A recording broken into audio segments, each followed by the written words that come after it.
एक बार भगवान शंकर और माता पार्वती पैदल ही कैलाश पर्वत की तरफ गमन कर रहे थे। चलते चलते माता पार्वती की दृष्टि सहसा ही रास्ते के दोनों ओर खड़े गन्ने के खेतों की ओर जा पड़ी। खेतों में खड़ी रस से भरे गन्नों की फसल अपनी सुगंध से और अधिक आकर्षित कर रही थी। अत्यधिक नियंत्रण के पश्चात भी माता पार्वती का मन गन्ना खाने के लिए मचल ही उठा। लाख प्रयास किए लेकिन उनका मन अनियंत्रित हो गया था। गन्ना खाने की लालसा अब चरम पर थी।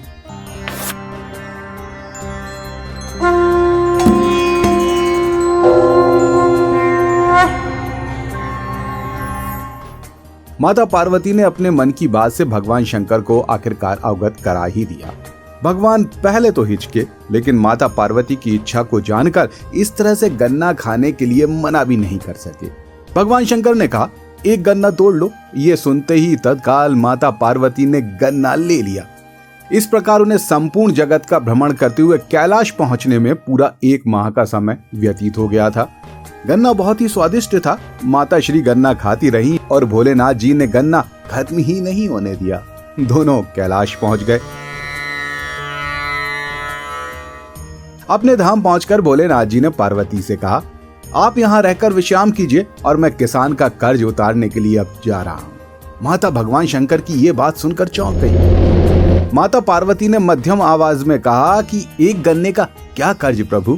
भोलेनाथ जी ने यह सुना और मुस्कुराते हुए कहा, हे देवी, आपको तो ज्ञात ही नहीं कि इस यात्रा काल में एक नहीं अपितु आधे खेत में लगे गन्ने को आप खा चुकी हैं। अब किसी का कुछ खाया है, उसको हानि पहुंचाई है, उसकी मेहनत का मूल्य का दान नहीं किया है, ये तो उचित नहीं। उसकी कीमत तो चुकानी ही पड़ेगी। ये कहकर भगवान शिव अपने ऊपर चढ़े कर्ज को उतारने के लिए किसान के पास चले गए। भगवान किसान के खेत में पहुंच 12 वर्ष के बच्चे का रूप धारण कर एक कोने में बैठकर रोने लगे। किसान जब खेत में आया तो उसने बच्चे से पूछा, बेटा तुम कौन हो और यहाँ क्या कर रहे हो? बच्चे ने उत्तर दिया, मेरा इस दुनिया में कोई नहीं है, मैं अनाथ हूँ। ये सुनकर किसान को बच्चे पर बड़ी दया आई।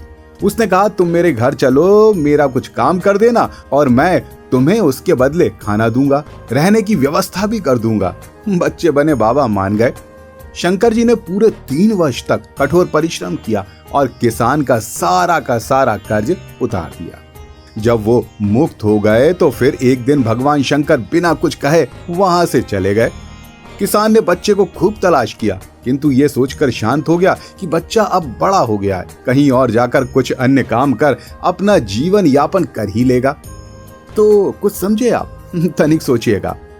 जब जगत के पालनकर्ता को भी अपने ऊपर चढ़े कर्ज को चुकाने के लिए परिश्रम करना पड़ता है, श्रम करना पड़ता है, हाड़ तोड़ मेहनत करके कर्ज उतारना पड़ता है, अर्थात भगवान को भी कर्ज उतारना होता है, तो हम तो फिर इंसान हैं। इसलिए किसी भी तरह का कर्ज समय पर अदा अवश्य करें। और यदि आप ऐसा नहीं करते तो आप पाप के भागी होते हैं, आपका पुण्य नाश होता है।